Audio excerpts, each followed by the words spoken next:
If you've ever played competitive sports, you've probably had your coach say this phrase: control what you can control. Whether it is your nutrition, hydration throughout the day, how you train, and making sure you get a good night's sleep before a big game. For Adam Hoge, this phrase has a different meaning for him.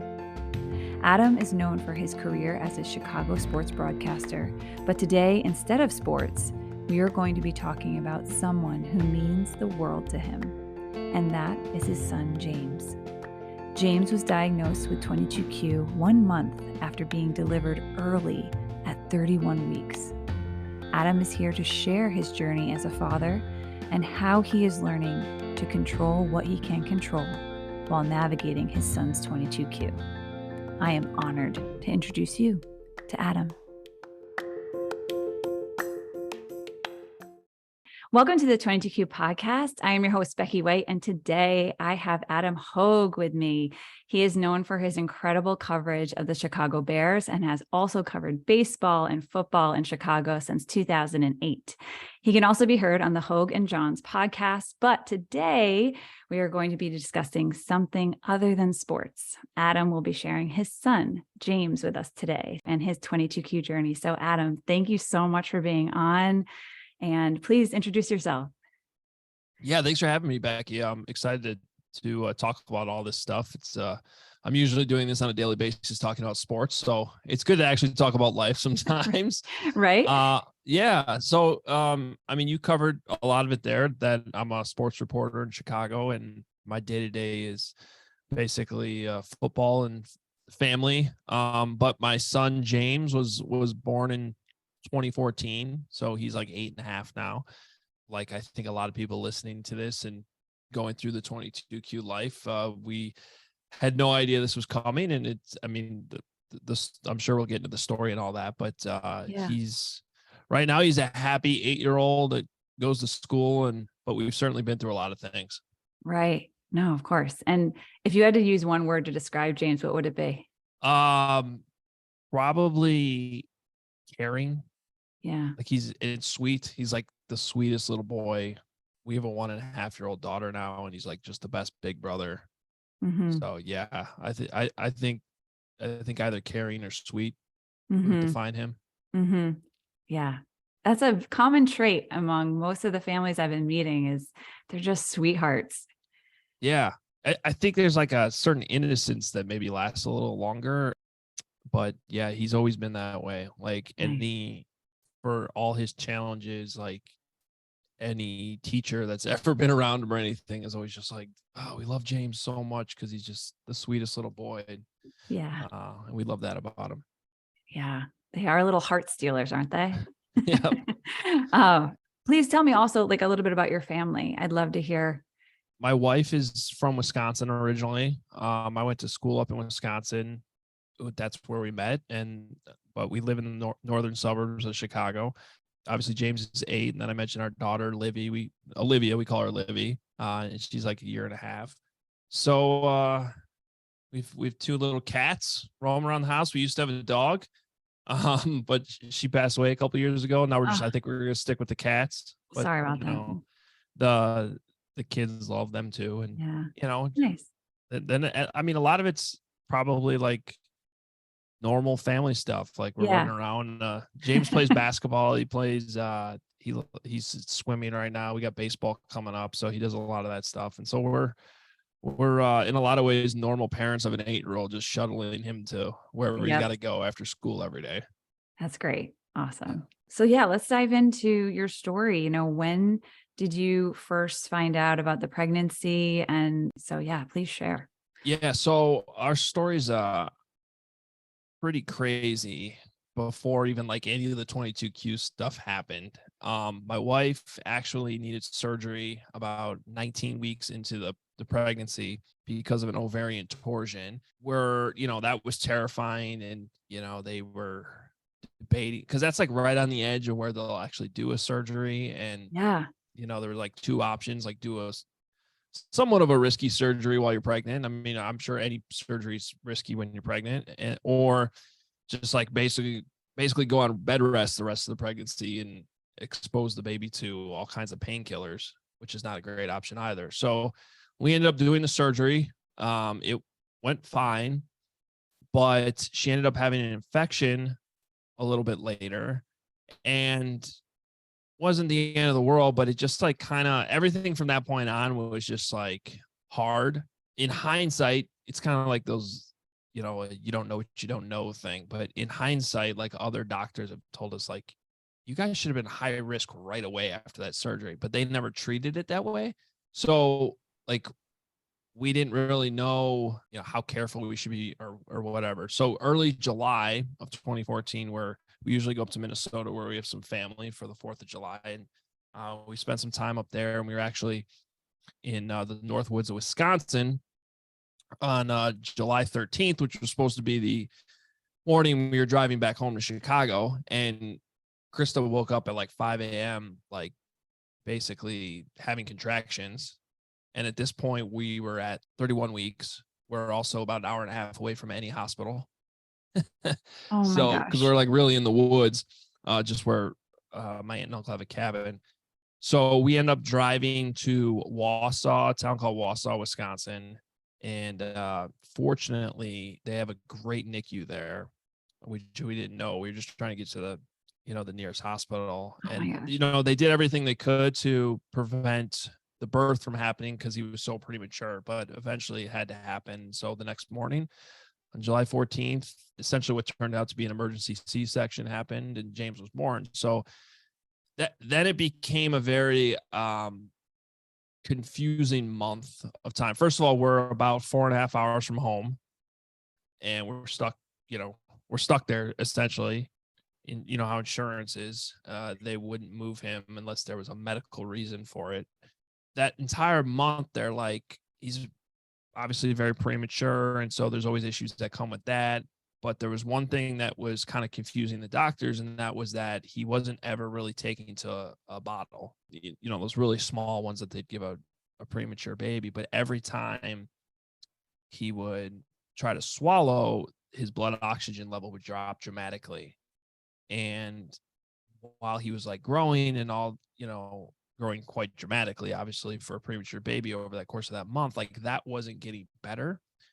And at some point, a doctor who's actually from Chicago that was coming up to that hospital like once a month or something like that, he came in one day and just was like, his mouth looks small. And that was the observation. Mm-hmm. And of course, it's like, I'm sure all parents listening to this can relate. Like, you immediately get very defensive of your baby, and you're like, well, yeah, his mouth's small. He's like the size of my hand. Of course he has a small mouth, but Yeah. we don't know the difference. And so they ended up taking pictures of, a bunch of pictures of his face. And they actually sent them down to UW-Madison. I can't even remember the exact timeline. It was at least a week, maybe a little bit longer than that. And they were like, well, we want to test for, well, I think they just did like a generic genetic test or something like that, along with the photos. And so anyway, long story short is they come back sort of out of nowhere one day, and a bunch of doctors come in the room, and you like just sort of know that's not a good thing. And they tell us about DeGeorge syndrome, 22q, which at that point we've never heard of. Mm-hmm. And that's how we got the diagnosis. It was actually pretty much exactly 1 month to the day from his birth. Wow. And I guess the only silver lining at that moment, because obviously you're scared, you don't really know what this means, but the only silver lining at that point was that qualified as the medical reason to transport him back to Chicago. So the next day they put him in an ambulance and took him to Lurie Children's Hospital in Chicago, which has a 22q clinic and was a little bit more equipped to handle the things that he need from that point to be able to come home eventually. In a weird way, that actually made things more complicated because we live in the suburbs, and now we got to commute into the city every day just to see our baby, when it was like, oh, we're out in the country basically, and it was nice and easy. But yeah, that's how it all started. And then he ended up doing 6 more weeks at the NICU at Lurie. So it was a total of 10 weeks before he finally was able to come home. That is a lot, Adam. Yeah. That is And a lot. some of it was the prematurity, and then some of it was really a combination of probably both. Right. It was the Uh, how did you get through it, or were you on autopilot during that time? uh, yeah, I think a lot of autopilot. The other tough wrinkle was I had just started a new job, like literally the month before this all happened. They were awesome, but the thing about July 14th was this is 10 days before Bears training camp starts. And Mhm. that's kind of like just the way my job cycle works in a calendar year. Like when training camp starts, like there's no vacation time until the Super Bowl's over.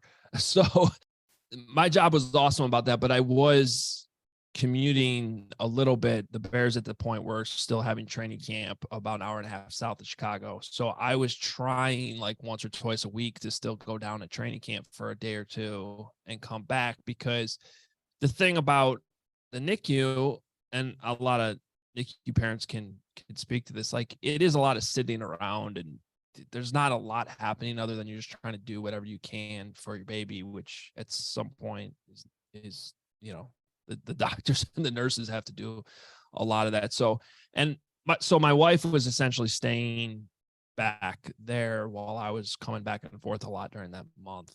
Mhm. Mhm. So that just added a tough wrinkle to the whole thing too. But Yeah. we got through it. Looking back on it, I'm not really sure. It just Yeah. was kind of a blur, but my wife was awesome, and she Yeah. was able to take a lot of time off, stay up there and be with him every day too. So, but at some point, like I had to work at the same time too, because you Yeah. can't really have both parents off for 10 weeks. So No. yeah, it was a little difficult, but it was good life lessons too, I think, along the way. Of course, there's a lot that comes with being a NICU parent, and you don't know until you're there. And you have this newfound respect, the medical staff that works there day in and day out. But thank you for sharing that with me. And after you guys finally got home and got to the 22Q clinic in Chicago, did you feel like you were finally in the right place and getting some answers, or were you completely overwhelmed with all of the specialists? Tell me about that. Yeah, that's a good question, because yeah, once we got to Lurie is when they were pretty much doing daily tests, because at that point they're testing everything. In James's case, like I think the deletion is relatively small. He had a lot of medical issues when he was younger, which we can get into, but I mean, it does seem like for the most part, a lot of them were able to be corrected. Mhm. Um, And what were so some of those? yeah, so that's what I was gonna say is like there was, just small ones. Like I remember they came back with like a small concern about his kidney, which was kind of funny because, well, not funny, but it's like they ended up not wanting to do anything about it. And you get so many different things that some of them you actually end up forgetting about. And then there was like 3 years later, I remember they were like, he was, taking a little bit longer to get potty trained or something. And they're like, well, they'd look back at the file and be like, well, there was that one day where there was that one blip on the kidney. Like we should check that out. And we're like, I don't know. It's like I'm pretty sure everything's fine there, but compared to some other things. So he had a right aortic arch was the biggest one, which is a somewhat common 22q symptom, and a VSD, which he actually still has. Oh, And okay. yeah, so he when he was 2.5, we ended up getting the aortic arch repaired, which was a 6-hour surgery at Lurie. They also had to move one of the arteries around too, so that was a pretty scary surgery. But also, obviously, anytime you have anything going on with your heart and some type of heart surgery, it's a big deal. And then the just being in like the cardiac ICU in the recovery the next couple days, it's both like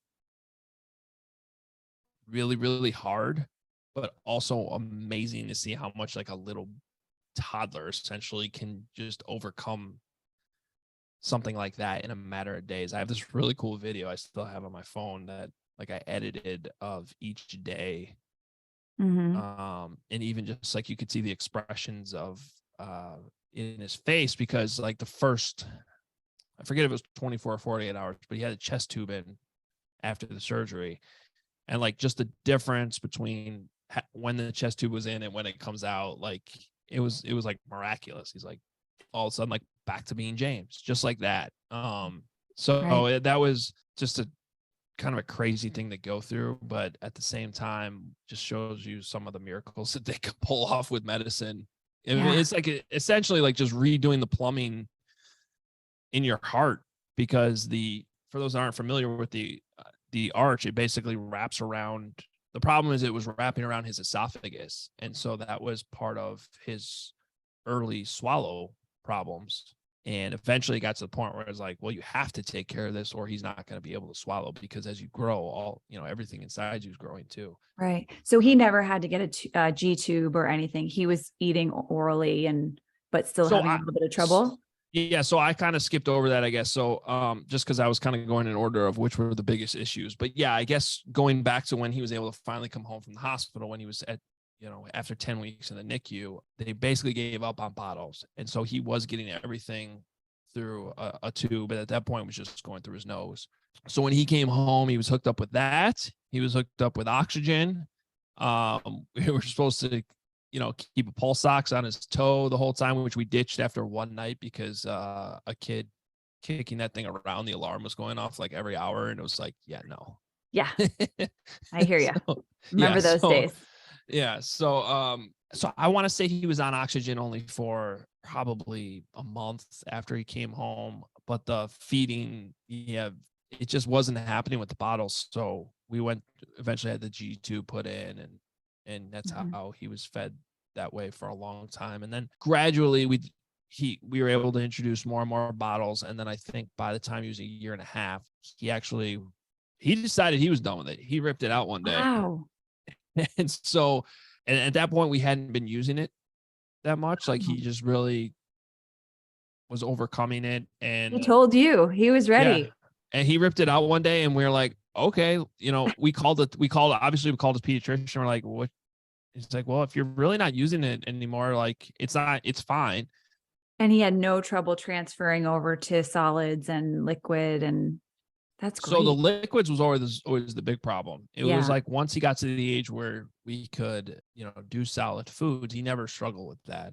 And then like, it's amazing because I think at some point parental instincts just sort of kick in, and on a daily basis, like what he can handle, what he can't. Mm-hmm.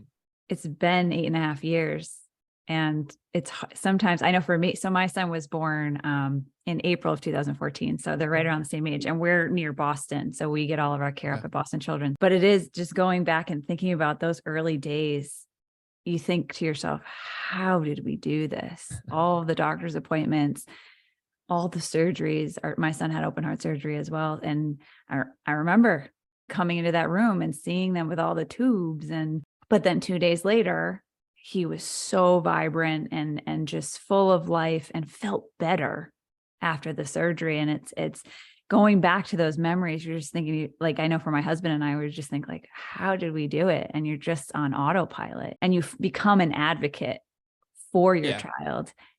Yeah. And exactly like what they like, what they don't like, even though they're not talking yet at 1 and 2, them and you find your advocate voice. When did you find your advocate voice for your son? Yeah, I think it probably happened pretty quickly. Like even just going back to what I was talking about earlier about that doctor being like, oh, his mouth is small. It's like, I think part of that is just being a parent in general. And then in the 22q world, with all the stuff you're talking about, with all the appointments and just constant research you have to do to learn about all this stuff, you just sort of, I don't know. It's like to me, I just think it's like instincts kicking in, that you're just automatically going to start advocating for your child. And then with what I do for a living too, it gives me a platform to be able to speak about these things. And it's just like, you realize, okay, so as we learn about this, because our son or daughter has it, well, wouldn't it be better if this was something people knew about going into it, going into any pregnancy, and just understand, because the spectrum of the medical complications and, the intellectual complications is wide. But like, I think if you had told me at the moment we got the diagnosis that he'll be 8.5 years old playing sports. And yeah, he's a little bit behind in school and needs extra help, but the medical stuff for the most part, and hopefully it stays this way, seems like it's behind us. The way it was like presented originally was just like, because I think they're sort of mentally trying to prepare you for, not, I don't know, the worst is not the way to put it, but just it's a serious thing, right? And Right. I'm kind of more of an optimistic, positive person by nature, to the point that it's actually, as we kind of got past milestone after milestone, I sometimes, like, even in advance of doing this podcast, I was talking to my wife last night, like, what year did we do this? What year was this Right. surgery? Like, I can't even remember some of them because it's just like they start to blur together. And I think because I'm so positive by nature, my brain almost wants to forget some of that trauma from the past, but flipping those things from all these negatives into a positive is part of what I like to do, which is why I like to talk about this stuff publicly, and hopefully people learn about it along the way. Right. And just raising that awareness that when you get that diagnosis, know that there is a huge community of us out there that have all gone through this. But I know for us in 2014, I don't know about you, the only other person we knew at the time was Ryan Dempster. Yeah. Because we were Red Sox fans, and my husband mentioned it. We were in Boston Children's, and my son was in the NICU, and my husband's like, "Oh, Ryan Dempster's daughter has this," and I was like, "Who's Ryan Dempster?" Yeah. Who was the first parent that you knew that had a child with 22q? Well, to be honest, it was probably Ryan too, because just being in Chicago and his connection to the Cubs, and I don't know if I made that connection right away. At that point, I was aware of the complications that he had with his daughter. I don't know that I knew specifically what it was. In 2014, I think if you Googled, what is DeGeorge syndrome, what is 22q, his foundation came up right away. Yeah, I remember reaching out to him, and he was and has been very, very helpful. So that's probably it. And then talking to Ryan and Lindsay too right away, I think. And really, it's been the 22q Family Foundation for the most part, and just kind of staying in contact with them and anything I can possibly do at any point to help. The FAQ that they have on their website is like what I try to give people right away, because it's just like, it's all right here for you to learn about, whether you're a parent that's going through this or you're just somebody that wants to learn about it and know what it is. Right. And different ways to support, and all of the supports that they offer are incredible. So we always shout out to them. Love Lindsay and the 22q Family Foundation. I am just sitting here thinking, I can't imagine how difficult that was for you to go to work every single day, having all of these things happening at home with your son, and having to compartmentalize it and leave it at home while you're at work and put on this face for the world and broadcasting. How did you manage that? I think my job just sort of helps because it's covering football. There's most people in the world are doing more important things than I am. So like, my job's fun. And so it probably gave me an outlet to just sort of get away from that stuff. Instead of being like, oh, I have to go to work now. It's sort of just naturally, that's where my brain has gone since I was a kid anyway, like sports. So I think in a way, yeah, it was very hard, especially because I travel a lot for my job and was traveling even more back then than I do now. So that, like, I'll never forget. We got him home, I think on Friday for the first time. He comes home, and I had to leave the next day to go to New York. Oh, that must have ripped your heart out. Yeah. And I was home the next day after that, because my trips are always really short, but it was just like, come on, like, yeah, we get the baby home and I had to leave. I think, but most of the times though, it kind of actually gave me an outlet to sort of, it was probably good mental therapy for myself without even realizing it. right. But you also have to be careful with that, because if your job does that too much, then it can become a problem. Right. So, it's a balance. Yeah. Yeah. You enjoy what you do. You love sports. So yeah. I can see how that could be an outlet for you. Definitely. But yeah, no, it's still difficult. It's difficult for any parent, really, in trying to take care of your family life, especially when you have a really critically sick child at home and then going and doing your real job because you have to pay the bills. It's hard. You mentioned the word autopilot earlier, though. Like, in looking back on it, I think that's kind of what it is. Like, you just, again, I think that kind of goes for any, especially new parents Mm-hmm. that have, like, they go into it, whether there's complications or not, they don't really know what to expect. And it's not easy no matter what you got going on. So you just sort of, as parents, you just do it. Mm-hmm. You don't have a choice. You just do it. It's kind of weird to think about back then, just the amount of appointments. Because there was at one point, he was getting outpatient speech, occupational therapy, physical therapy. Some of it was at our house. Some of it we had to take him to about 20 minutes away. And so, yeah, it's just a lot going on. Yeah. And what do you think for you has been the biggest struggle just navigating your son's 22Q? Probably schooling. Once we got past a lot of the medical stuff, probably by the time he was 3, it's not like he's in the clear. He sees a cardiologist every year. Yeah, I think just his development. A lot of it's been speech. We went through, without getting into too much of the specifics, when we first moved to the town we're in, we were kind of we lived in this like really small corner of the town where we actually went to the next town, the school district over. And I don't think that he was necessarily getting the help he needed there. And so last year we moved just within our town to the other school district, and it's really made a huge difference. That's great. Yeah. And then I think us just I think there's a level of acceptance because you're always in sort of a stage of denial, I think, as parents, that you're like, and I think I do this probably more than my wife. It's just like, the thing about James is he's always making progress. It's just the speed varies. And so sometimes I'm like, probably to a fault, I'm like, well, he's going to figure it out. Like, it's just because that's how it happened. It happened with his feeding issues. It happened with, okay, he was probably talking a year later than he should have been, but he got there. His little things like swimming has taken 6 different places we've tried to get him to learn how to swim, but just in the last year, it's finally clicking, so it's just stuff like that. But I think with the schooling, it was just kind of tough that we had to get him in the right spot. We have to get him right with the right teachers and get him the right services that he needs. It was one thing that we had him do kindergarten twice. Partially, a few things went into that. One, he was born premature in July, so he was supposed to be born in September, and that would have put him in the next year's grade level anyway. Right.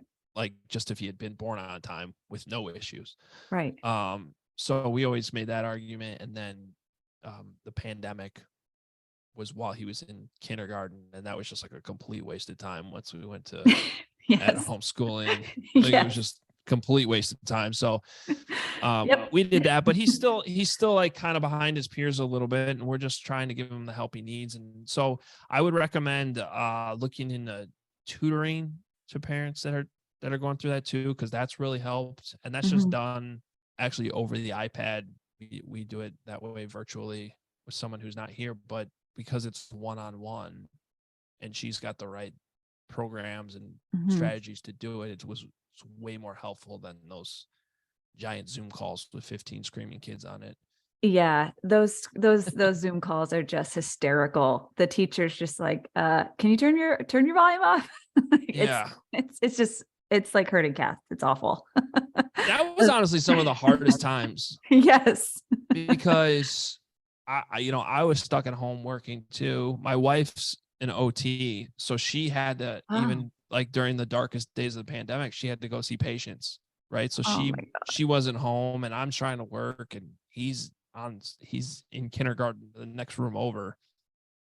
And oh my gosh. I think any parent that went through that knows that you were the teacher. Yeah. There's no other way to do it. No. Yeah. And so I remember we got to the point in like late April where I just literally gave up.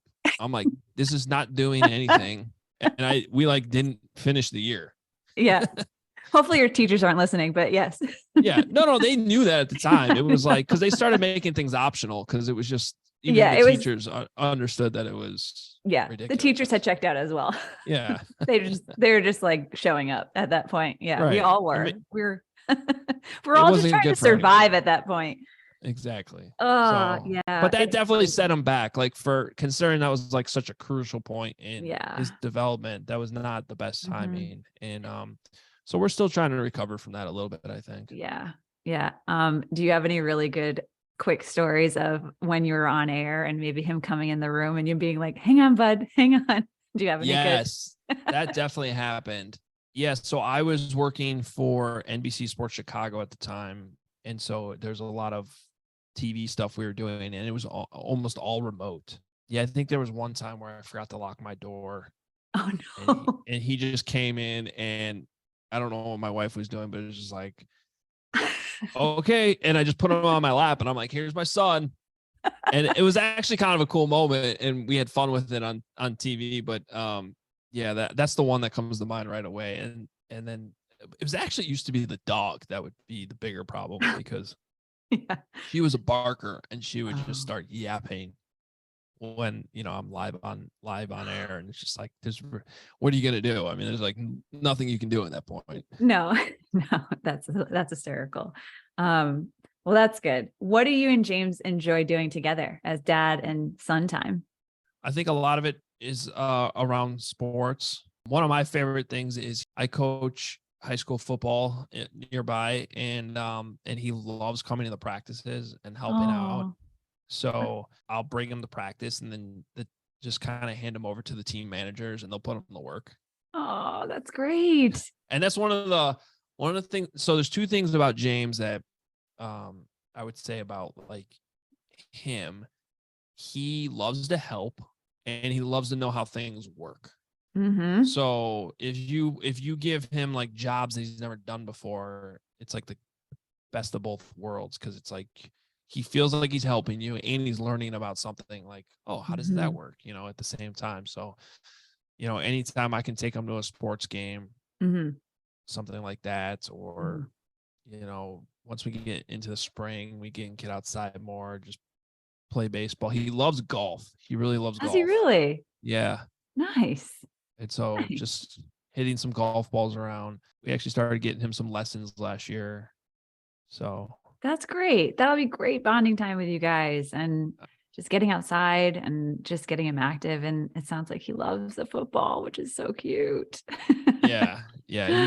He does. He's funny, because he goes from shy to very talkative as soon as he gets comfortable with you. Like there's not much of an in between. Yep. So he'll go from like very quiet, and it's somewhat of an issue at school, because like if he doesn't know kids, he just sort of shuts down and doesn't introduce himself or things like that. But then as soon as he gets comfortable with you, it's almost like too much on the other side. Like like he's like talking. He'll talk your ear off. But it's also really cute, because we have car rides where he'll just ask me 100 questions in 10 minutes. Yep. And you're just like, bud, what song do you want to listen to, bud? Yeah, exactly. Yeah. No. Yeah. My son's similar. But he has no filter. So he'll like randomly go up to someone and just be like, hi, what's your name? And I'm just like, we don't know them. So kind of have to shut that down quick. But he is definitely a heart stealer. It sounds like very similar to James. On this podcast, I've had a lot of moms share their perspective, and you being the dad and the father and the protector and the nurturer of your family. How was that for you, having James be your first son, and he is going through all this stuff, and your wife is also going through a lot because she went into emergency surgery? What was that like for you, being the father, and what's your perspective on that? Yeah, it was really hard. I mean, because the emergency C-section, and I've told my wife this, like I was convinced going in there that one of the two of them wasn't going to make it. Like I kind of accepted that, because that's how like scared I was. And fortunately, like, it all turned out okay. But to the point that I almost felt like I overreacted when like the next day. But then the funny thing was that when we got transferred to Lurie a month later, and like they give you all this paperwork to take with you, I remember my wife was reading it on the car ride down as we're like going down with the ambulance.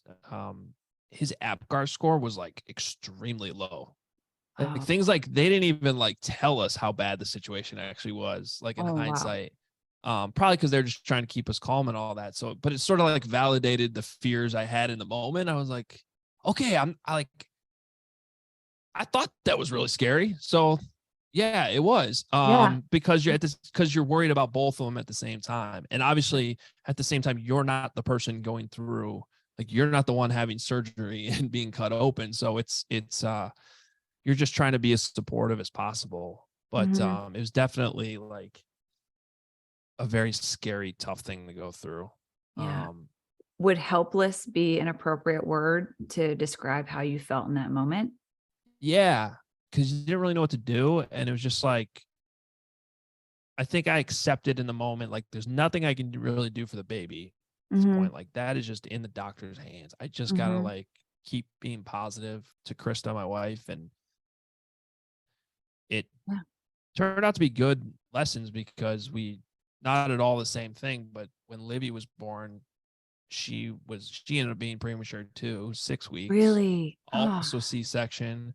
Um, my wife was dealing with preeclampsia during that pregnancy, and so like same sort of thing. Like it ended up being a scary emergency C-section, but having been through what we've been through, like I remember going in there like with a way different, like perspective. optimistic attitude, and just Yep. sort of it's like, oh, I've been here before. And I've always kind of wondered that with parents that, Yeah. yeah, It's a good I point. do.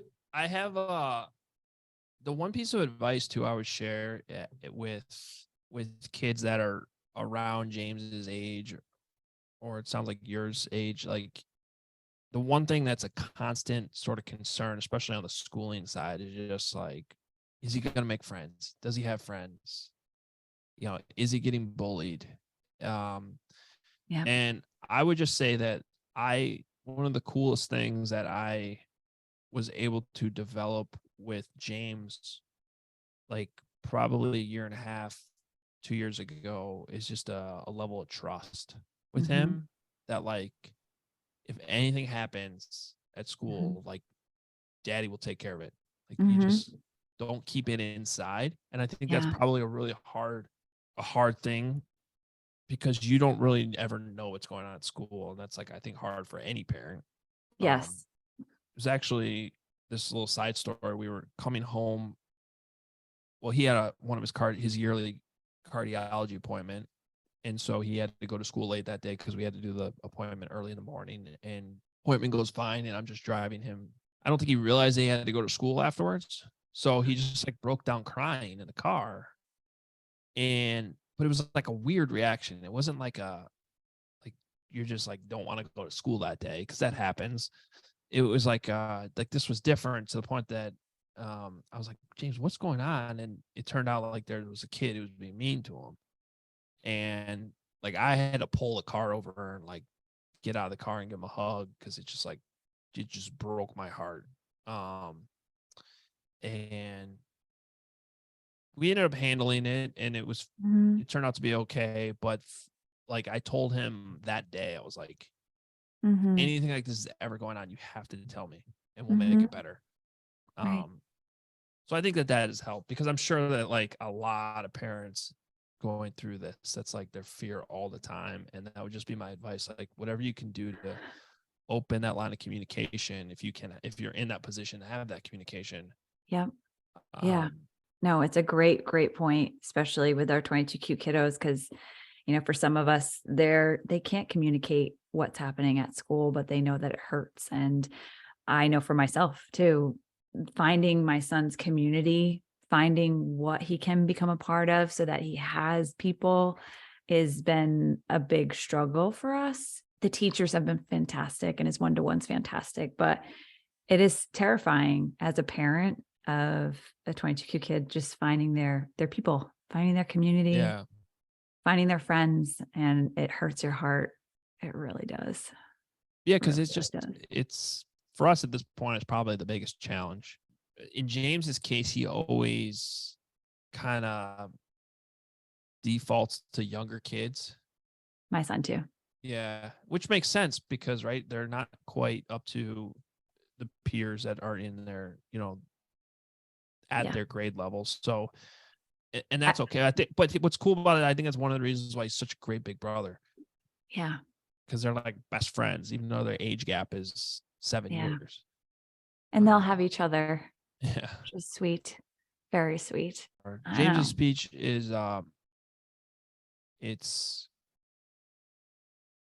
fine, but it takes he like talks slower, like it just takes him a while. He gets caught up on words and trying Mhm. to he'll forget words that he knows, and just like, so he'll stall. And so, like, same Mhm. thing, I think, when he's just trying to communicate with his friends, it's not happening at the level that they're used to. And so it's not really their fault. It's hard. It's hard. Yeah. It's really hard. But I love your point and your advice of building that trust and just communicating, life's hard and I'm here for you always. And mom and I are here for you always is so important. I think that's great. And I did want to ask you, for parents listening that are maybe just starting this journey or just finding out they got diagnosed, what advice do you want to give them? My advice would be, as hard as it is, just take a deep breath, because this goes back to sports a lot too. It's just control what you can control. And as hard as that is to accept sometimes, like, you don't really have any other choice. So I think you have to step back and not panic right away, and just do everything you can to learn, maybe listen to this podcast, right? Like, whatever it is, just take what's coming at you with an open mind, that Mm-hmm. you're always going to be able to find the joy, because I promise you, there's going to be plenty of moments of joy. And just like, to see James, the way he interacts with other kids, and just how sweet he is, and just random things he does and says, like, it there are a lot of things that are quote unquote normal along the way, like, that just all kids do and say at times. So it's easier said than done, but that's my advice, is just try to learn everything you can from the right resources, like stuff like this podcast and Mm-hmm. the 22Q Family Foundation, things like that. And just try to, as hard as you can be, to just stay optimistic and positive. And because I promise you that there's going to be plenty of smiles and laughs along the way. Oh, yes. And I liked what you said, find the joy. I love it. It's not easy, but it's definitely possible. Definitely. And what has James taught you about yourself? Oh, that's a good question. I think he's taught me how to be a good friend in a lot of ways. Really? Maybe a weird angle to go, but like, we really do have like this bond, I feel like, where we are best friends every day, like, and probably a level of patience Oh, yes. as well, because you just have, he is the champion staller of the world.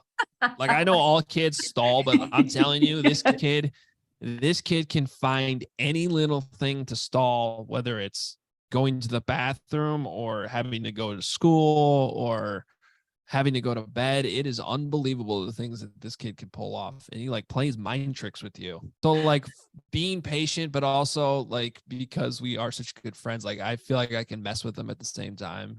And just be like, James, you're just being completely ridiculous right now. I'm not putting up with this. And So like, I have a oh, question. man. You sound very similar to my husband and my son, where say at bedtime, my husband will be like, I'll give him a tub and stuff. And they'll get into the bathroom and they'll start laughing for like 10 minutes. And I'll poke my head in and I'll be like, are we getting ready for bed? And they'll just be hanging out, like laughing and making each other laugh. Do you guys have the same sort of relationship?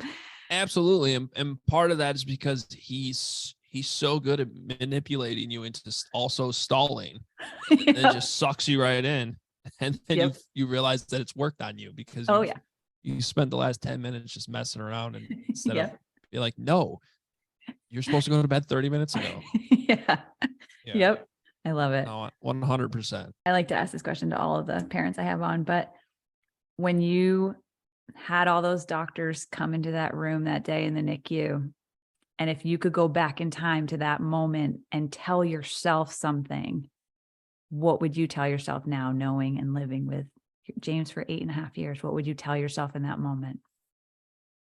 That it's going to be okay. Yeah, I think that's the number one thing. And maybe that's a little bit easier for us to say, because I think I understand like a lot of parents listening to this probably like I think that I've been able to acknowledge that we're maybe on the fortunate side of, the amount of complications, the fact that so many of his things were able to be corrected. I know it's not the case for all parents and for all these kids. But regardless, like, it is going to be okay. And there are, like I said earlier, there's going to be plenty of moments of joy. And yeah, it's not going to be easy. There's going to be lots of things, and you're going to have plenty of frustrating days, and just reach a breaking point with, especially insurance companies. There's nothing that drives me up a wall more than these surprise bills that come constantly. And I wish we had a way to, fix that as a country. But, again, that goes back to control what you can control. And a lot of that you can't. So yeah, can control what you can control, and just tell yourself it's going to be okay. Try to remain as positive as you possibly can. You are extremely optimistic, and I like it a lot. I know. That's good. That's good though. You need to be. So I'm the optimistic one in our family. My husband's the thinker, the planner. But I did want to ask you too, one last question. If James ever listens to this someday, what would you like him to know? What would you like to say to James? Ooh. Just that I'm proud of him. And I mean, I really wouldn't change anything. I mean, he's just given us so much joy, and man, it's like emotional just think about. But he's every milestone he gets through and reaches, I'm just so proud of him all the time. And every single day he does something to annoy me, and he does something to to make me proud too, because there's always something he does where I'm like, wow, you just did that, buddy. Like, Right. And another thing I'd say is like a lot of it's just these kids got to gain confidence. And that's one of the things that he battles all the time. And so I would tell him something I tell him all the time already, which is just, you can do it, buddy. You really can. Mm-hmm. Just have that confidence, and you can do it and reach the next milestone. Yeah. Well, he's a lucky kid to have you as his dad. Oh, thank you so much for saying that. No, he is. And I just want to say thank you so much, Adam, for being on today. And I know that this will bring comfort to maybe a dad that is going on this journey for the first time and hasn't heard a dad's perspective. So thank you for sharing your perspective. Thank you for sharing your very personal family story with us today. And I wish nothing but the best for you and your family and your wife and Liv, and of course for James. So thank you again. Thank you so much, Becky. And if anyone ever has like any questions that they want to reach out to me, you can find me on social medias, shoot me a message. And I'm always happy to talk to families going through this. So I just want to make sure I put that out there too. Thank you, Adam. I appreciate that. Thanks again. Adam, thank you so much for taking the time to be on the podcast and sharing James's story with the world. Your struggles and triumphs are admirable, and I wish you all nothing but the absolute best. And thank you for reminding all of us to continue to control what we can control. Thanks again. And to all of our listeners, I just want to say thank you for sharing and liking and subscribing our podcast. You are helping us raise awareness about 22q. So thank you so much. And if you'd like to contact me, you can email me at 22qpodcast@gmail.com with any questions, or if you would like to be on the podcast, let me know. And never forget, 22q family, that you are not